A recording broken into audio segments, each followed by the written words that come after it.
They said poverty reveals character. But what if wealth is the real test?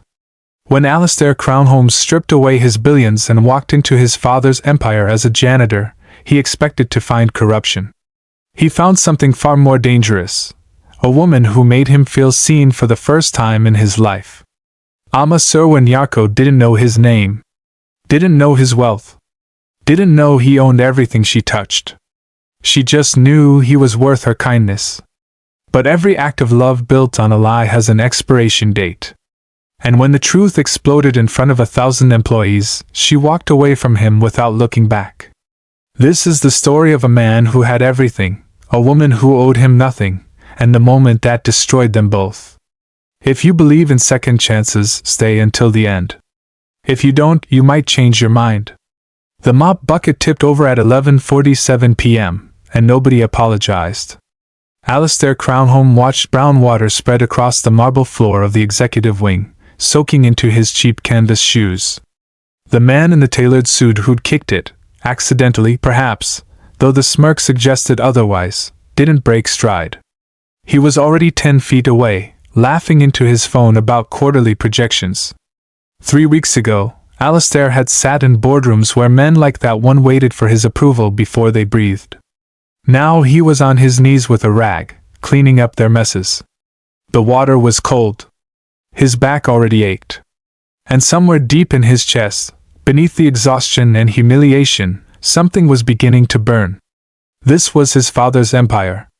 Edwin Crownholm had built it over 40 years, brick by ruthless brick, and now it was Alistair's turn to inherit it. But first, he needed to see it. Really see it. The anonymous reports had been disturbing enough. Allegations of abuse, discrimination, cruelty toward the lowest paid workers. His father had dismissed them as disgruntled noise. Every successful company has complainers, Edwin had said, waving a liver-spotted hand. But Alistair had read those reports late into the night, and the details had a weight that statistics couldn't carry. So he'd done something his father called idiotic and his lawyer called legally questionable. He'd forged credentials, created a false identity, and entered Crownholm Industries as a night shift janitor named Alex Crown. No one had recognized him. Why would they? He'd spent most of his adult life abroad, managing international acquisitions from London and Singapore. There were no photos of him in the company literature. His father had always been paranoid about privacy, about kidnapping risks and media scrutiny. Alistair had been a ghost in his own inheritance. Now he was invisible for entirely different reasons. You missed a spot. Alistair looked up. A woman stood 3 feet away, holding a spray bottle and a stack of microfiber cloths. She was tall, with dark skin that gleamed under the harsh fluorescent lights, her hair pulled back in a neat bun. Her uniform was identical to his, navy blue polo, black pants, the company logo over her heart like a brand. But the way she wore it was different. There was no apology in her posture, no diminishment. She stood like someone who knew exactly what she was worth. There. She pointed with the spray bottle. Under the bench. Water pooled. Alistair grabbed his rag and moved to the spot. Sure enough, a small puddle had collected beneath the waiting area seating. He wiped it up, wrung out the rag, and stood. Thank you, he said. She studied him for a moment, her expression unreadable. Then she nodded once and turned to walk away. Wait, Alistair called out. I'm new. Started 3 weeks ago, but I'm still figuring out the routes. Do you work this wing often? She paused, considering whether to engage. Sometimes. When they're short-staffed. Why? Just trying to learn who to ask when I'm lost. You don't look lost, she said. You look like someone pretending not to be. The observation landed like a punch. Alistair felt his pulse quicken, but he kept his expression neutral. Is that a bad thing? Depends on what you're hiding. She shifted the cleaning supplies in her arms. I'm Ama Serwin Yarko. And if you need help, ask. But don't waste my time with games. Before he could respond, she walked away, her footsteps echoing down the empty corridor. Alistair stood there, rag dripping in his hand, and realized he'd just been read more accurately in 30 seconds than he had been in 30 years. The next 2 weeks were a masterclass in casual cruelty. Alistair watched as managers spoke over cleaners in hallways, as executives left messes deliberately, as security guards barked orders like they were herding cattle. He saw a supervisor throw a half-eaten lunch into a trash can and then point at it, making a cleaner dig through coffee grounds and salad dressing to retrieve a supposed company document that wasn't there. He heard the jokes told in conference rooms after midnight, when executives thought no one was listening. Jokes about accents, about intelligence, about people who couldn't do better. He documented everything. Photos on a hidden camera pen. Audio on a device disguised as a phone charger. Notes typed in bathroom stalls during breaks. But the documentation was becoming secondary to something else. He kept seeing Amma. She worked with a quiet efficiency that bordered on artistry. She never rushed, never cut corners, but she also never wasted a single movement. She treated every surface like it mattered, every task like it had dignity. And she treated him the same way. When his supply cart's wheel broke, she showed him where the maintenance closet kept replacements. When a day shift supervisor tried to blame him for a stain that had been there for weeks, she calmly pulled out her phone and showed a time-stamped photo proving otherwise. When he was assigned to clean the executive washroom and didn't know the specific products they required, she appeared with a list written in neat handwriting. "They'll fire you if you use the wrong chemical on the marble," she said, handing him the paper. "It's happened before." "Thank you," Alistair said. "You didn't have to do that." "No," she agreed. "I didn't." She started to leave, then stopped. "Why are you really here?" "What do you mean?" "You're educated. I can hear it when you speak. You choose your words too carefully. And your hands," she gestured at them. "No calluses. No scars. You haven't done hard labor your whole life." Alistair's mind raced. "I needed work. This was hiring. So was every other company in the city." Amma crossed her arms. "But you're here. In the hardest shifts, in the worst treatment. Either you're running from something, or you're looking for something. Maybe both," Alistair said quietly. She held his gaze for a long moment. "Just don't bring your problems to people who already have enough of their own." Then she left, and Alistair felt the weight of her words settle into his bones. The night shifts became their shared territory. Alistair learned that Amma had been in the country for 6 years. That she sent money home to Ghana every month to support her younger siblings' education. That she'd once studied accounting but had to stop when her father died and the family finances collapsed. That she viewed cleaning not as a failure but as a strategy, stable income, night shifts that let her take online courses during the day, a plan that would eventually lead somewhere better. "I'm not ashamed of this work," she told him one night as they cleaned adjacent offices. "But I'm also not defined by it. People forget that." "How do you deal with it?" Alistair asked. "The way they treat you." She sprayed down a desk, wiped it in smooth circles. "I remember that their behavior is about them, not me. Someone who needs to diminish others is already small inside. I don't have to make myself smaller to make them feel big. That's a hard philosophy to live by." "Yes," she said simply. "It is." They worked in comfortable silence for a while. Then Alistair asked, "Do you ever want to confront them? Tell them what you really think?" "Every day." Amma moved to the next desk.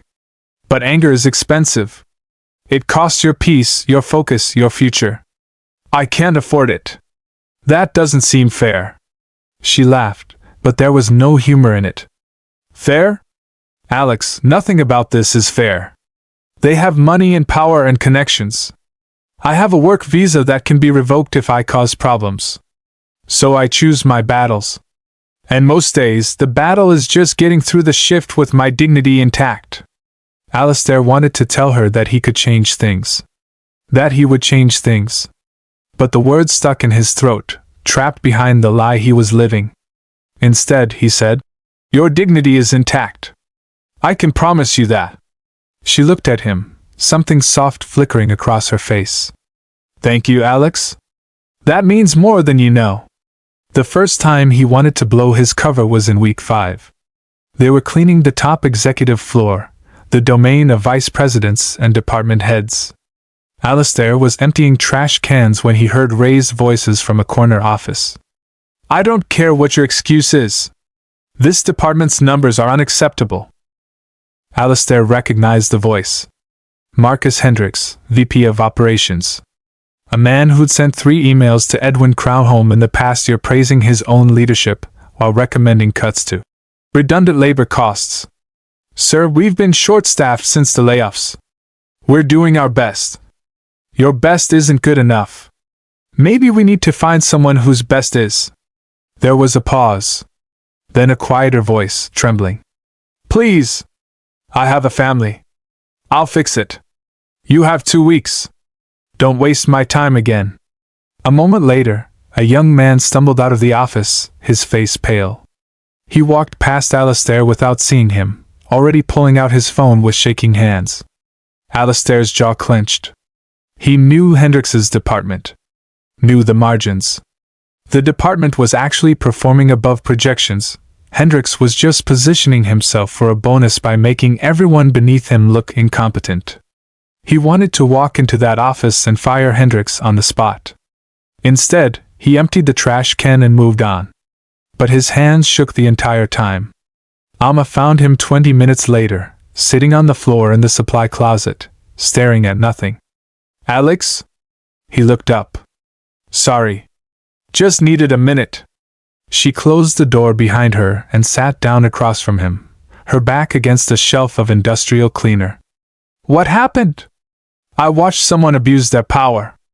And I couldn't do anything about it. Welcome to our world, she said softly. It's not right. No. It's not. Amma was quiet for a moment. But you can't save everyone, Alex. You can barely save yourself in a place like this. What if you could, though? Alistair looked at her. What if you had the power to change things? Would you? Of course. But power like that doesn't come to people like me. It goes to people who inherit it, who've never had to wonder if they can afford medicine or rent. And most of them don't know what to do with it except protect it. Not all of them, Alistair said. No? Amma raised an eyebrow. Show me one who actually uses their power for good. One who doesn't just throw charity at problems while keeping the systems that create them. Alistair wanted to argue. Wanted to tell her he would be that person. But she was right to be skeptical. He'd grown up in that world. He knew how many people talked about justice and then voted for their tax breaks. I hope someone proves you wrong someday, he finally said. So do I. Amma stood, offering him her hand. But until then, we have floors to finish. He took her hand. Her grip was strong, warm, certain. And he didn't want to let go. The moment he fell in love was ordinary.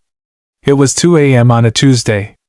They were cleaning the cafeteria, working opposite ends of the massive space. Alistair was wiping down tables when he heard humming. He looked up. Amma was mopping near the windows, swaying slightly to whatever song was in her head.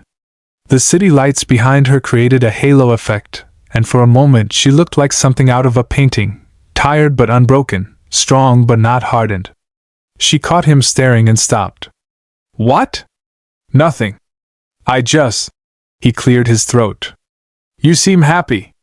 I'm working a night shift cleaning up other people's spilled food. Why wouldn't I be happy? But she was smiling. I'm serious. So am I.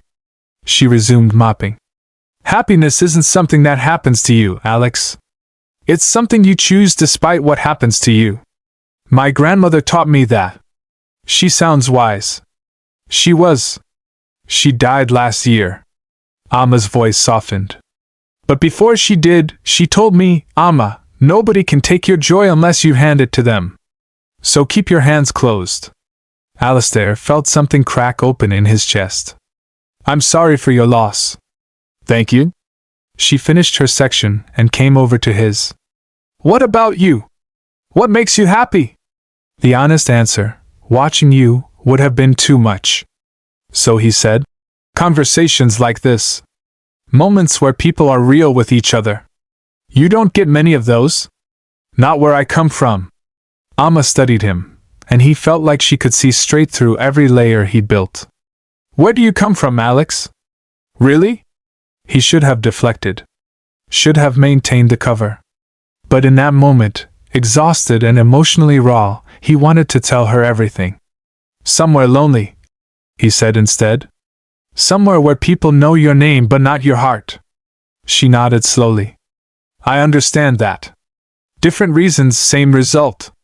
They finished the cafeteria in silence. But when they were done, Amma touched his arm briefly. For what it's worth, she said, I see your heart. And it's good. Then she walked away, and Alistair stood there in the empty cafeteria, knowing with absolute certainty that he'd just fallen in love with someone who would never forgive him for lying. He told himself it didn't matter. This was temporary. He'd expose the corruption, fix the company, and disappear from her life. She'd never have to know. But even as he thought it, he knew he was lying to himself, too. The escalation came in week 7. Alistair was cleaning the conference room when Marcus Hendricks entered with 2 other executives.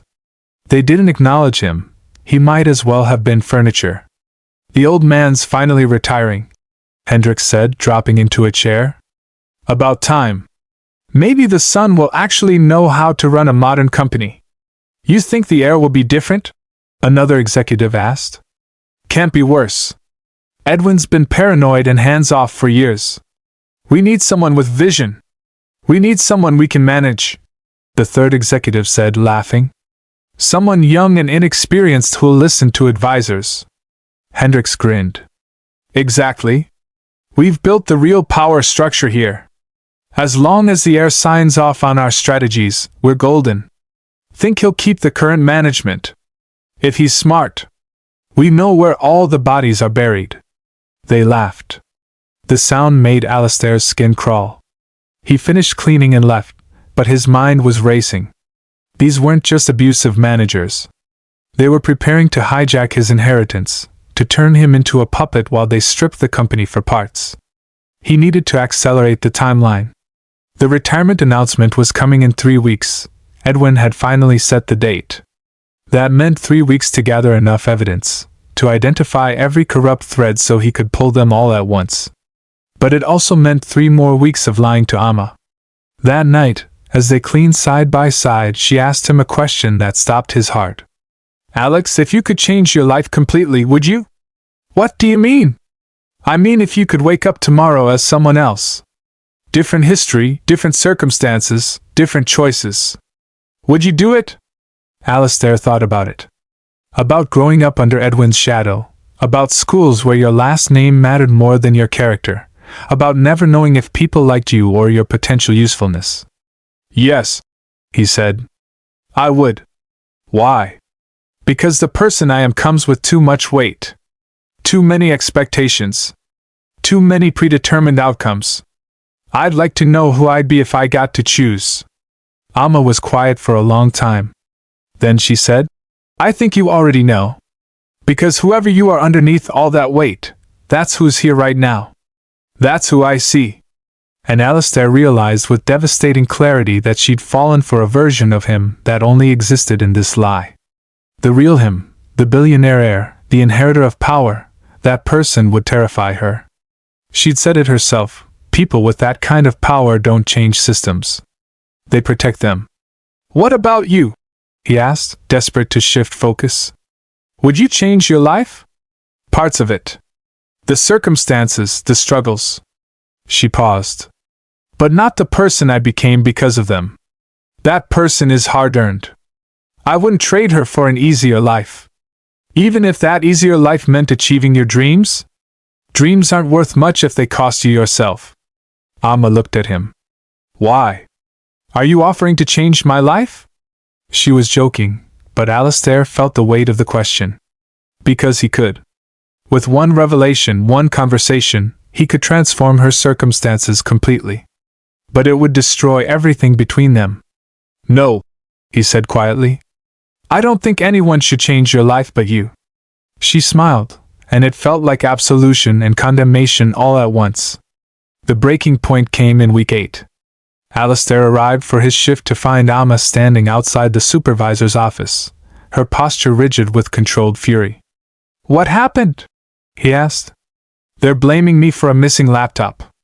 Her voice was flat. "From the executive wing. Said I was the last one to clean there." "That's impossible. We cleaned that wing together. There was no laptop." "I know that. You know that. But the security footage from that night is conveniently corrupted." She laughed bitterly. 3 years here. 3 years of perfect reviews. But a laptop worth $2,000 goes missing, and suddenly I'm the suspect. Alistair's vision went red. "Let me talk to them." "Don't." Amma grabbed his arm. "You'll just make it worse. They've already decided." "So what, you just accept it?" "No. I wait for them to realize they're wrong, and I document everything so that if they fire me, I have evidence for wrongful termination." She pulled out her phone, showing him a time-stamped email she'd sent to herself, detailing the accusations. "You fight power with patience and proof, Alex. Not with anger." But Alistair couldn't be patient. Not with this. He knew exactly what was happening. Someone had stolen that laptop, probably an executive, and they were pinning it on the easiest target. He could walk into that office right now and end this with 3 sentences. Amma saw the calculation on his face. "Don't do anything stupid. Please. I need this job. This isn't right. Nothing about this is right. But I've survived worse, and I'll survive this." She squeezed his arm. "Promise me you won't make this worse by trying to be a hero." The word hero hit him like a slap. Because that's what he'd been telling himself, wasn't it? That he was the hero of this story, the savior coming to fix everything. But standing there, watching Amma fight her own battle with tools he'd never needed, dignity, patience, strategic thinking, he realized he wasn't the hero at all. She was. "I promise," he said. But even as he said it, he was planning how to find that laptop and who to destroy when he did. The laptop turned up 3 days later. In Marcus Hendricks's car, where his teenage son had left it after borrowing it for a school project. The supervisor gave Amma a grudging apology. No one was disciplined for the false accusation. Alistair added it to his growing file of evidence, and watched Hendricks with murder in his eyes. "Let it go," Amma told him that night. "I'm cleared. That's what matters. It's not enough. It has to be." She stopped cleaning and faced him. "Alex, I need you to hear me. I know you care. I know you want justice. But this anger you're carrying, it's going to break you. And I can't watch that happen. Why do you care if it breaks me?" The question hung in the air between them, heavy with unspoken feelings. "Because," Amma said softly, "you're the first person in a long time who's treated me like I matter. Not as a cleaner. Not as a means to something. Just as a person. And people like that are rare. So yes, I care if you break. Sue me." Alistair's chest ached. "You matter more than you know. Then prove it by surviving. By not letting this place poison you." She picked up her supplies. "Promise me that when you leave here, and you will leave, Alex, I can see it coming. Promise me you'll remember who you were in these moments. Not the angry version. The one who sees people." "I promise," he said. This time, he meant it. The retirement announcement came on a Friday. Company-wide email: Edwin Crownholm would officially introduce his successor at a ceremony in 7 days. Attendance was mandatory for all employees. The executive hall would host the event. Cleaners were given specific instructions: arrive early, complete setup, remain out of sight during the ceremony. Amma was assigned to the executive hall cleaning crew. So was Alistair. 1 week, she said as they read the email. Then everything changes. "You think the new owner will be different?" Alistair asked carefully. "No. Rich men don't give up power. They just find new ways to keep it." She sighed. "But maybe he won't be worse. That's the best we can hope for." Alistair wanted to tell her everything. Wanted to promise that things would change, that he'd seen what she'd been through and would fix it. But the words felt hollow. Because even with the best intentions, he was still a man with power making promises to someone without it.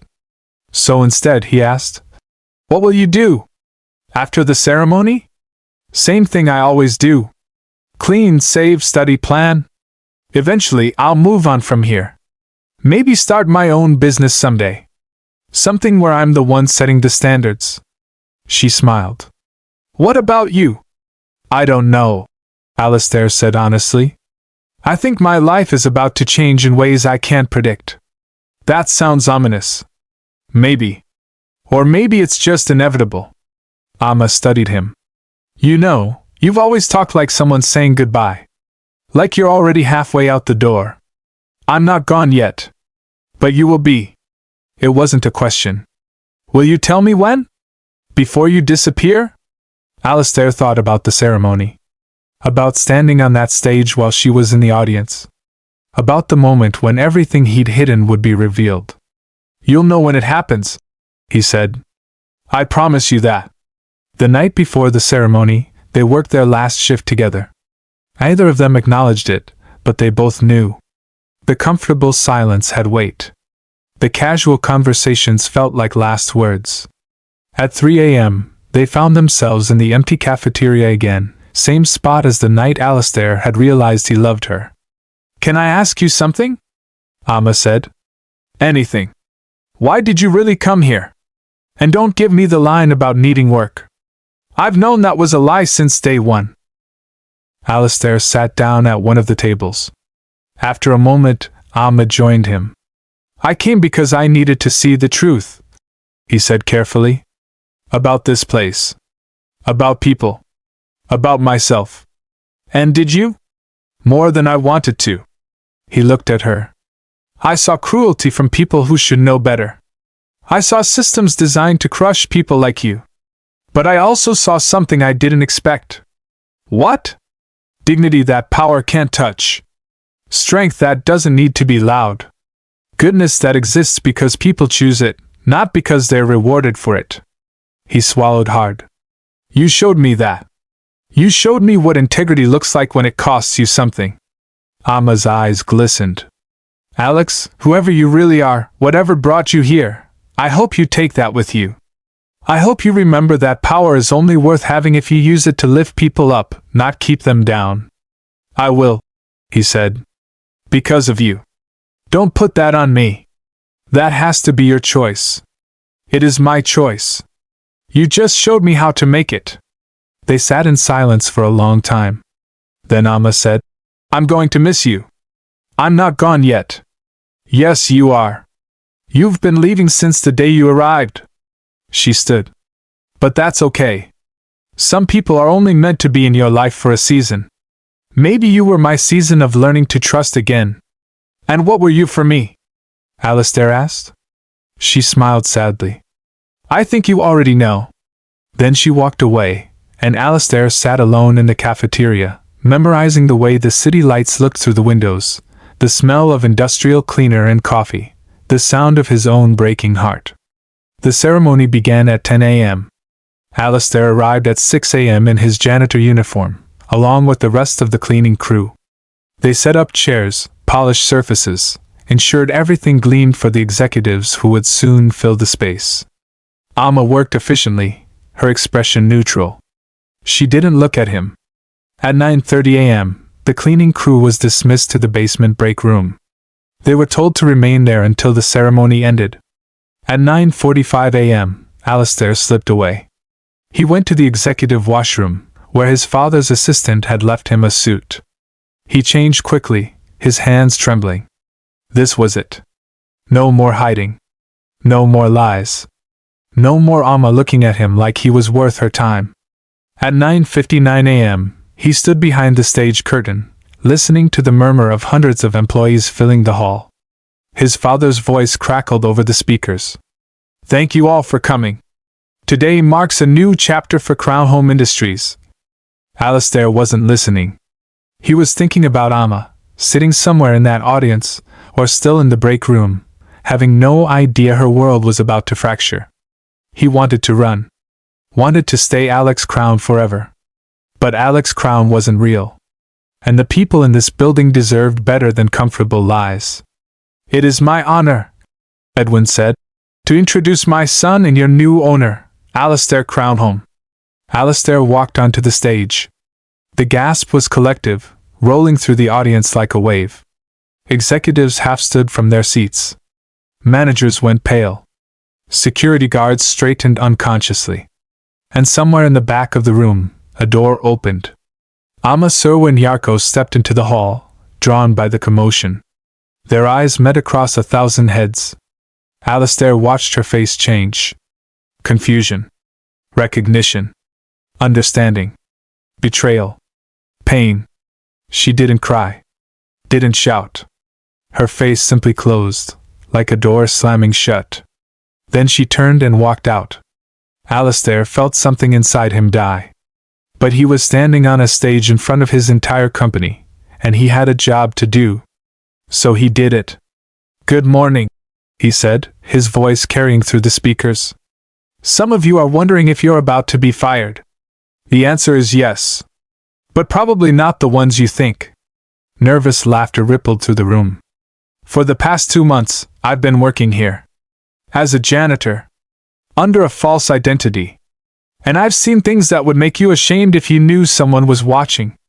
But here's the thing, someone was always watching. The people you ignore. The people you dismiss. The people you treat as invisible. They see everything." The room was completely silent. "I have documentation of harassment, discrimination, abuse of power, and systematic cruelty. Some of it is illegal. All of it is unacceptable. Over the next week, I will be meeting with every manager and executive in this company. Those meetings will determine whether you have a future here." Marcus Hendricks stood up. "This is outrageous.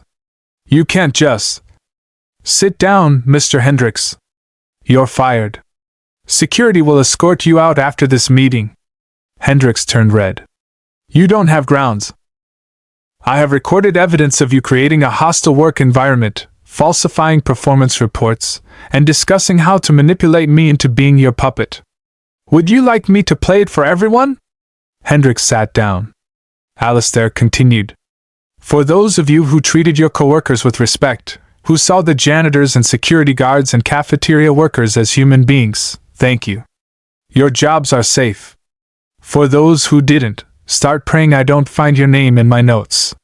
He paused, looking out at the sea of faces. "This company will change. Not because it's profitable, though it will be. Not because it's good PR, though it is.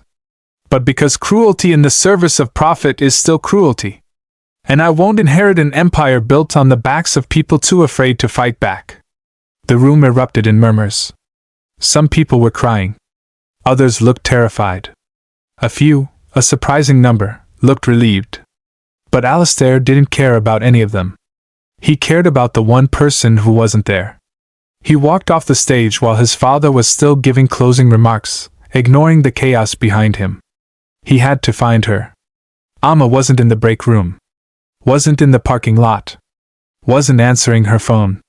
Alistair drove to her apartment, an address he'd memorized from her employee file but had never visited. He knocked. No answer. He waited outside for 3 hours. Finally, she appeared, walking up the street with grocery bags. She stopped when she saw him. "Leave. Amma, please. Leave. Now. Let me explain." "Explain what?" "That you're a billionaire who lied to me for 2 months? That every conversation we had was part of some social experiment? That I opened my heart to someone who was pretending to be human? I wasn't pretending. Everything between us was real." She laughed, but it was a broken sound. "How would I know? I don't even know who you are." "Yes, you do. I'm the same person I've always been." "No." Amma shook her head. Alex Crown was someone who understood what it meant to struggle. To be invisible. To fight for dignity when nobody's watching. Alistair Crownholm is someone who chose to be those things temporarily because he could. Because he had the power to stop whenever he wanted. That's not the same person. Amma, do you know what the worst part is? Her voice cracked.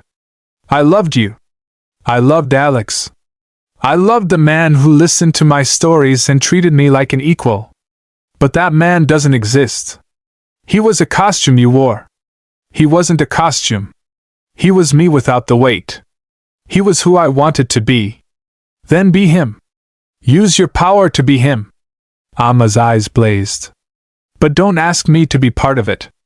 Because I can't love someone who has that much power over me. I can't trust that whatever happens between us is real and not just because you can buy or fix or change anything you want. I would never. You already did. She picked up her groceries. You changed my entire reality without asking. You made me fall for someone who doesn't exist. And now you want me to just accept that? To trust you? Why would I do that? Alistair had no answer. Goodbye, Alistair, Amma said quietly.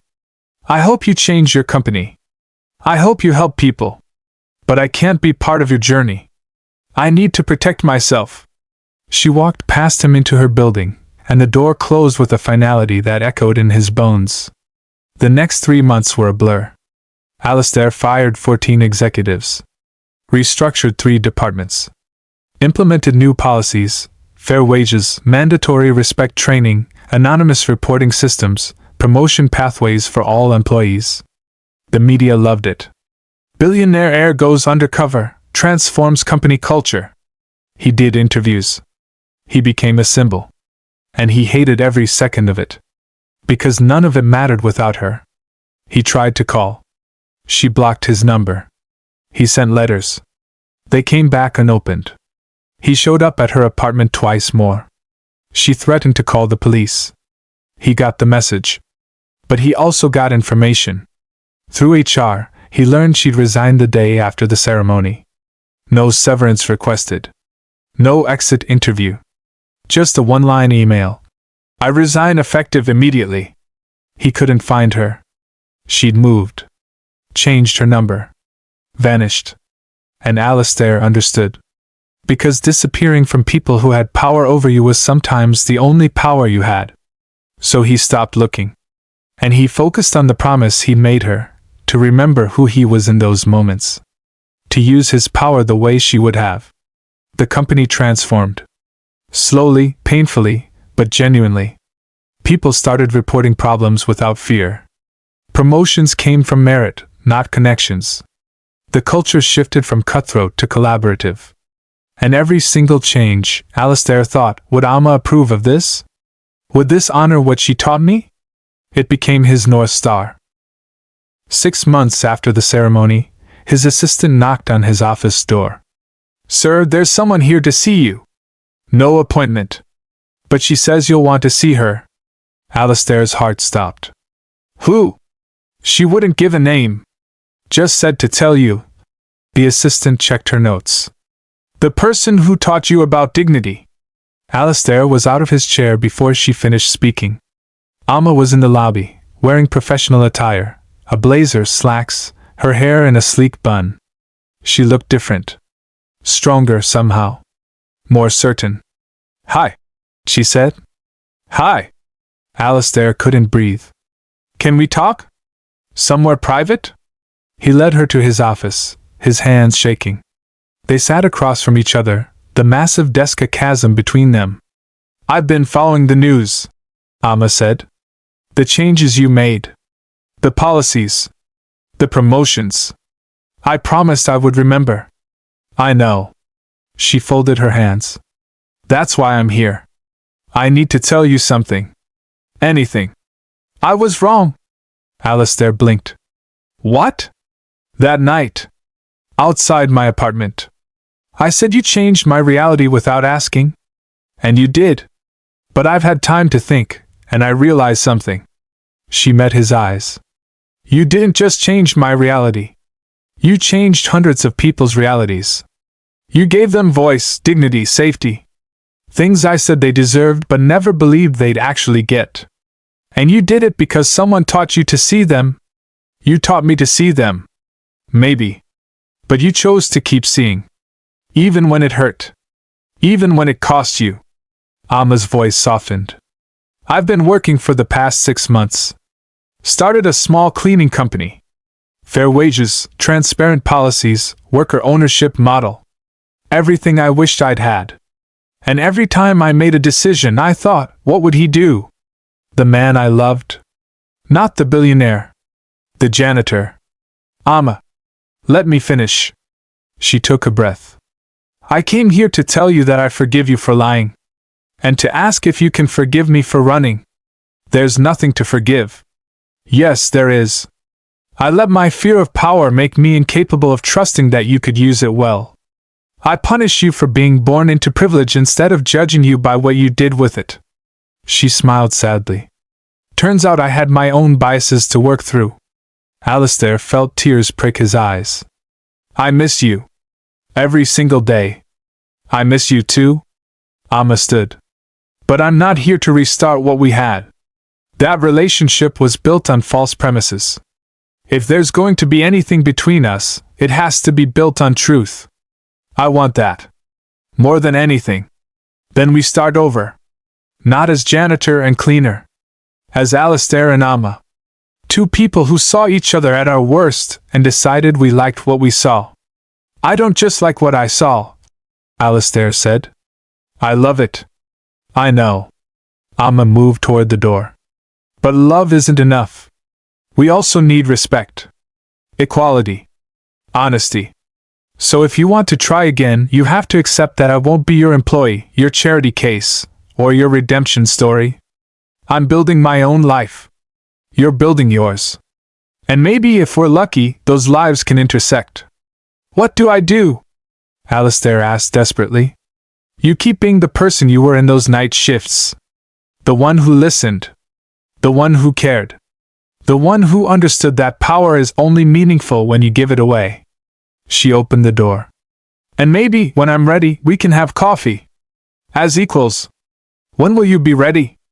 Amma smiled, the first real smile he'd seen since the ceremony. I'll let you know. Then she left, and Alistair sat in his enormous office, in his father's chair, in the center of an empire he'd inherited. And he felt, for the first time in his life, like he'd earned something that mattered. 3 months later, Amma called. They met at a coffee shop. No offices. No power dynamics. Just 2 people talking. It was awkward at first. They were learning each other again, without the scaffolding of shared work.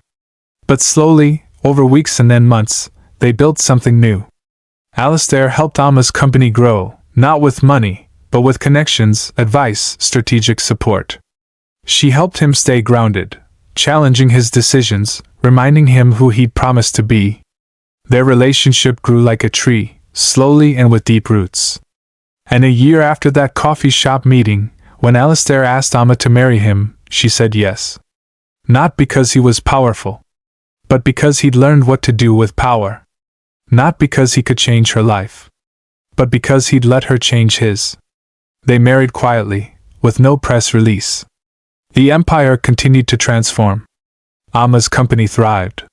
And every night, before bed, Alistair would ask her the same question. Did I honor it today? The person I was when you met me? And Amma would consider it seriously, because she always did, and then she'd tell him the truth. Some days the answer was yes. Some days it was no. But every day, he asked?